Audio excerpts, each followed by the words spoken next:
Anupama serial का episode सबसे पहले देखने के लिए हमारे चैनल सीरियल हब को सब्सक्राइब करें। आज का एपिसोड दिग्विजय के रोजी को नाटक बंद करने के लिए डांटने से शुरू होता है। वो गुस्से में पुलिस बुलाने की बात करता है। बोस भी उसका साथ देता है, लेकिन अनुपमा बीच में आकर कहती है कि रोजी और पॉल की गलती की सज़ा उनकी बेटी टिया को नहीं मिलनी चाहिए। वो समझाती है कि अगर माता पिता जेल जाएंगे तो सबसे ज़्यादा तकलीफ बच्चे को होगी।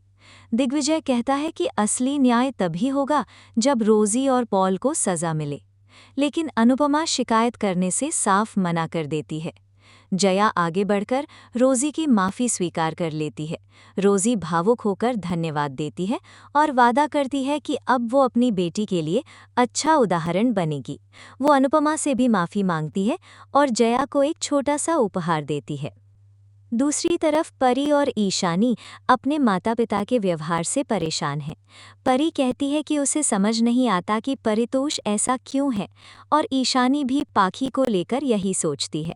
अंश उन्हें समझाती है कि चाहे जैसे भी हो, माता पिता का सम्मान करना चाहिए। वो कहता है कि बाद में पछतावा सबसे बड़ा दर्द देता है। राही चुपचाप ये सब सुनती है और अनुपमा और अनुज के साथ अपने पुराने रिश्ते के बारे में सोचने लगती है। इसी बीच अनुपमा को एक सपना आता है जिसमें राही उसे फ़ोन करके कहती है कि वो उससे बहुत प्यार करती है। अनुपमा भावुक हो जाती है और उससे बात करती है, लेकिन अचानक उसकी नींद खुल जाती है और उसे एहसास होता है कि ये सिर्फ एक सपना था। वो उदास हो जाती है, लेकिन खुद से वादा करती है कि एक दिन उसके बच्चे ज़रूर उसके पास लौटेंगे। उधर गौतम राही को परेशान करता है और उससे अपने लिए शेक बनाने को कहता है। राही उसे साफ मना कर देती है और उसे अपनी हद में रहने को कहती है।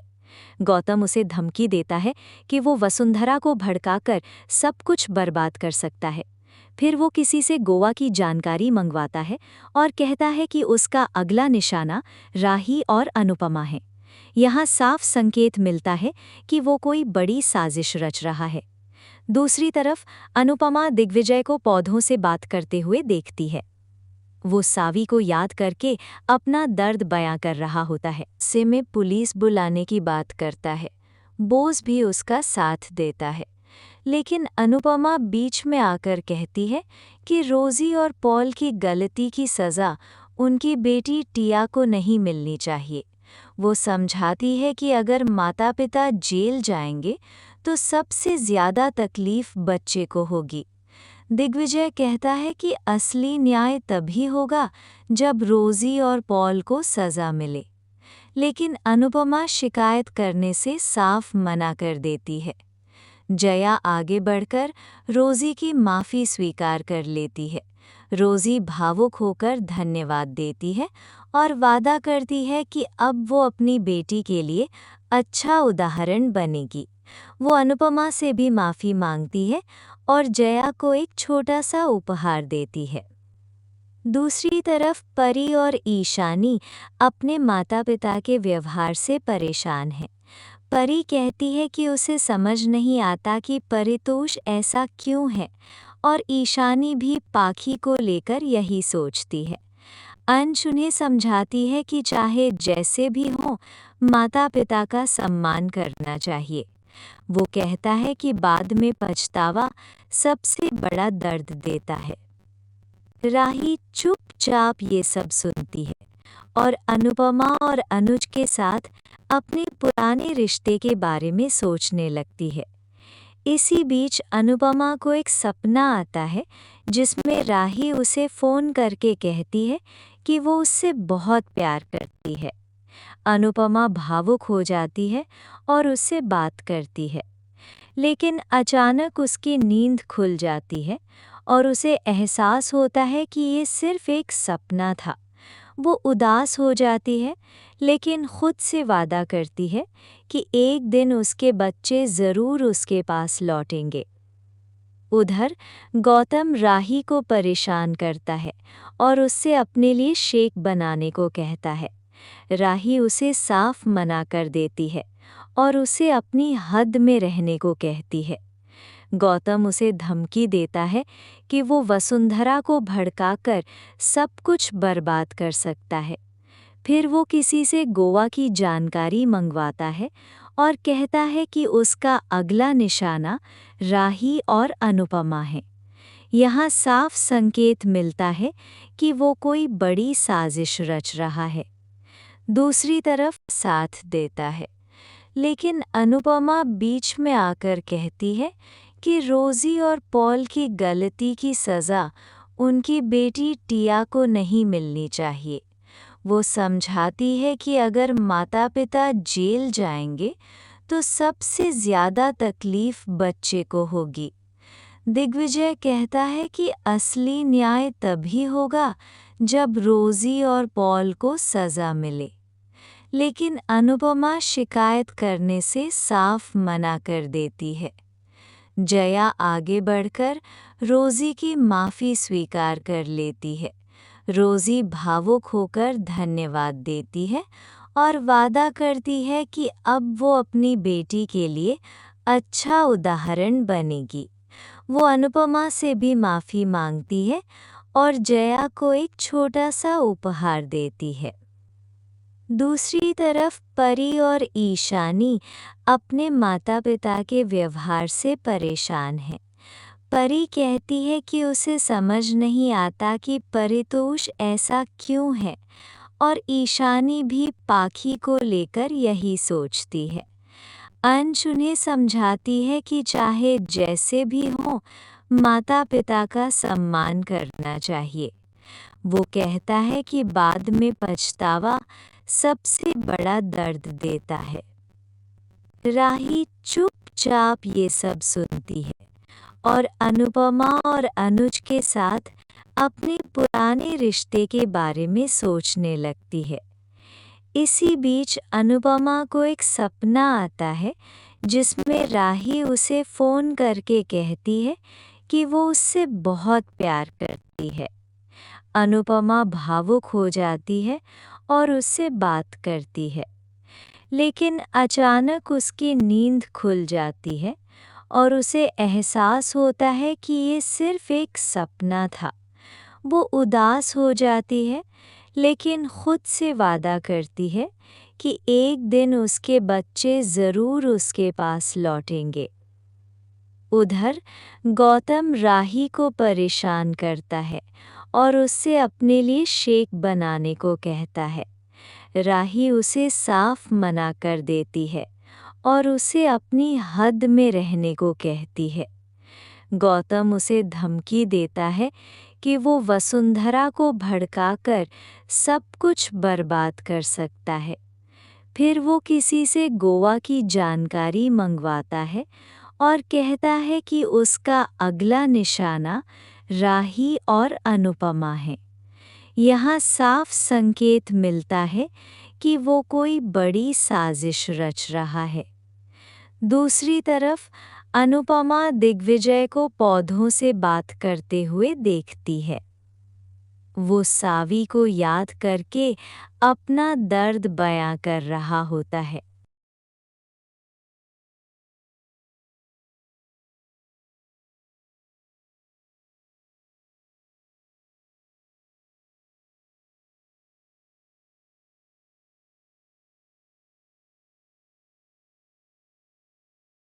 अनु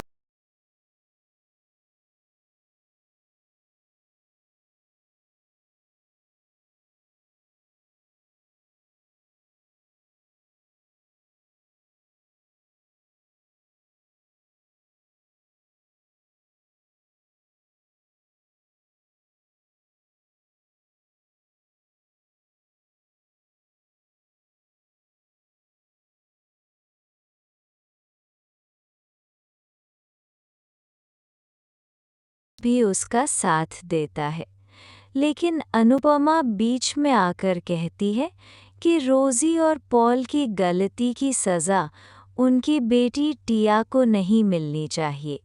वो समझाती है कि अगर माता पिता जेल जाएंगे तो सबसे ज़्यादा तकलीफ बच्चे को होगी। दिग्विजय कहता है कि असली न्याय तभी होगा जब रोजी और पॉल को सज़ा मिले। लेकिन अनुपमा शिकायत करने से साफ मना कर देती है। जया आगे बढ़कर रोजी की माफ़ी स्वीकार कर लेती है। रोजी भावुक होकर धन्यवाद देती है और वादा करती है कि अब वो अपनी बेटी के लिए अच्छा उदाहरण बनेगी। वो अनुपमा से भी माफ़ी मांगती है और जया को एक छोटा सा उपहार देती है। दूसरी तरफ परी और ईशानी अपने माता पिता के व्यवहार से परेशान है। परी कहती है कि उसे समझ नहीं आता कि परितोष ऐसा क्यों है, और ईशानी भी पाखी को लेकर यही सोचती है। अंश उन्हें समझाती है कि चाहे जैसे भी हो, माता पिता का सम्मान करना चाहिए। वो कहता है कि बाद में पछतावा सबसे बड़ा दर्द देता है। राही चुपचाप ये सब सुनती है और अनुपमा और अनुज के साथ अपने पुराने रिश्ते के बारे में सोचने लगती है। इसी बीच अनुपमा को एक सपना आता है जिसमें राही उसे फ़ोन करके कहती है कि वो उससे बहुत प्यार करती है। अनुपमा भावुक हो जाती है और उससे बात करती है, लेकिन अचानक उसकी नींद खुल जाती है और उसे एहसास होता है कि ये सिर्फ एक सपना था। वो उदास हो जाती है, लेकिन खुद से वादा करती है कि एक दिन उसके बच्चे ज़रूर उसके पास लौटेंगे। उधर गौतम राही को परेशान करता है और उससे अपने लिए शेक बनाने को कहता है। राही उसे साफ मना कर देती है और उसे अपनी हद में रहने को कहती है। गौतम उसे धमकी देता है कि वो वसुंधरा को भड़काकर सब कुछ बर्बाद कर सकता है। फिर वो किसी से गोवा की जानकारी मंगवाता है और कहता है कि उसका अगला निशाना राही और अनुपमा है। यहाँ साफ संकेत मिलता है कि वो कोई बड़ी साजिश रच रहा है। दूसरी तरफ अनुपमा दिग्विजय को पौधों से बात करते हुए देखती है। वो सावी को याद करके अपना दर्द के रोजी को नाटक बंद करने के लिए डांटने से शुरू होता है। वो गुस्से में पुलिस बुलाने की बात करता है। बोस भी उसका साथ देता है, लेकिन अनुपमा बीच में आकर कहती है कि रोजी और पॉल की गलती की सज़ा उनकी बेटी टिया को नहीं मिलनी चाहिए। वो समझाती है कि अगर माता पिता जेल जाएंगे तो सबसे ज़्यादा तकलीफ बच्चे को होगी। दिग्विजय कहता है कि असली न्याय तभी होगा जब रोजी और पॉल को सज़ा मिले, लेकिन अनुपमा शिकायत करने से साफ मना कर देती है। जया आगे बढ़कर रोजी की माफ़ी स्वीकार कर लेती है। रोजी भावुक होकर धन्यवाद देती है और वादा करती है कि अब वो अपनी बेटी के लिए अच्छा उदाहरण बनेगी। वो अनुपमा से भी माफ़ी मांगती है और जया को एक छोटा सा उपहार देती है। दूसरी तरफ परी और ईशानी अपने माता पिता के व्यवहार से परेशान है। परी कहती है कि उसे समझ नहीं आता कि परितोष ऐसा क्यों है, और ईशानी भी पाखी को लेकर यही सोचती है। अंश उन्हें समझाती है कि चाहे जैसे भी हो, माता पिता का सम्मान करना चाहिए। वो कहता है कि बाद में पछतावा सबसे बड़ा दर्द देता है। राही चुपचाप ये सब सुनती है और अनुपमा और अनुज के साथ अपने पुराने रिश्ते के बारे में सोचने लगती है। इसी बीच अनुपमा को एक सपना आता है जिसमें राही उसे फ़ोन करके कहती है कि वो उससे बहुत प्यार करती है। अनुपमा भावुक हो जाती है और उससे बात करती है, लेकिन अचानक उसकी नींद खुल जाती है और उसे एहसास होता है कि ये सिर्फ एक सपना था। वो उदास हो जाती है, लेकिन खुद से वादा करती है कि एक दिन उसके बच्चे ज़रूर उसके पास लौटेंगे। उधर गौतम राही को परेशान करता है और उससे अपने लिए शेक बनाने को कहता है। राही उसे साफ मना कर देती है और उसे अपनी हद में रहने को कहती है। गौतम उसे धमकी देता है कि वो वसुंधरा को भड़काकर सब कुछ बर्बाद कर सकता है। फिर वो किसी से गोवा की जानकारी मंगवाता है और कहता है कि उसका अगला निशाना राही और अनुपमा है। यहाँ साफ नाटक बंद करने के लिए डांटने से शुरू होता है। वो गुस्से में पुलिस बुलाने की बात करता है। बोस भी उसका साथ देता है, लेकिन अनुपमा बीच में आकर कहती है कि रोजी और पॉल की गलती की सज़ा उनकी बेटी टिया को नहीं मिलनी चाहिए। वो समझाती है कि अगर माता-पिता जेल जाएंगे तो सबसे ज़्यादा तकलीफ बच्चे को होगी। दिग्विजय कहता है कि असली न्याय तभी होगा जब रोजी और पॉल को सज़ा मिले, लेकिन अनुपमा शिकायत करने से साफ मना कर देती है। जया आगे बढ़कर रोजी की माफ़ी स्वीकार कर लेती है। रोजी भावुक होकर धन्यवाद देती है और वादा करती है कि अब वो अपनी बेटी के लिए अच्छा उदाहरण बनेगी। वो अनुपमा से भी माफ़ी मांगती है और जया को एक छोटा सा उपहार देती है। दूसरी तरफ परी और ईशानी अपने माता-पिता के व्यवहार से परेशान हैं।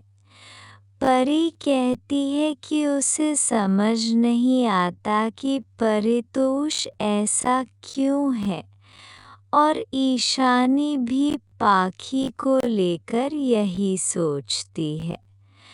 अंश उन्हें समझाती है कि चाहे जैसे भी हो, माता पिता का सम्मान करना चाहिए। वो कहता है कि बाद में पछतावा सबसे बड़ा दर्द देता है। राही चुपचाप ये सब सुनती है और अनुपमा और अनुज के साथ अपने पुराने रिश्ते के बारे में सोचने लगती है। इसी बीच अनुपमा को एक सपना आता है जिसमें राही उसे फ़ोन करके कहती है कि वो उससे बहुत प्यार करती है। अनुपमा भावुक हो जाती है और उससे बात करती है, लेकिन अचानक उसकी नींद खुल जाती है और उसे एहसास होता है कि ये सिर्फ एक सपना था। वो उदास हो जाती है, लेकिन खुद से वादा करती है कि एक दिन उसके बच्चे ज़रूर उसके पास लौटेंगे। उधर गौतम राही को परेशान करता है और उससे अपने लिए शेक बनाने को कहता है। राही उसे साफ मना कर देती है और उसे अपनी हद में रहने को कहती है। गौतम उसे धमकी देता है कि वो वसुंधरा को भड़काकर सब कुछ बर्बाद कर सकता है। फिर वो किसी से गोवा की जानकारी मंगवाता है और कहता है कि उसका अगला निशाना राही और अनुपमा है। यहाँ साफ संकेत मिलता है कि वो कोई बड़ी साजिश रच रहा है। दूसरी तरफ अनुपमा दिग्विजय को पौधों से बात करते हुए देखती है। वो सावी को याद करके अपना दर्द बयां कर रहा होता है।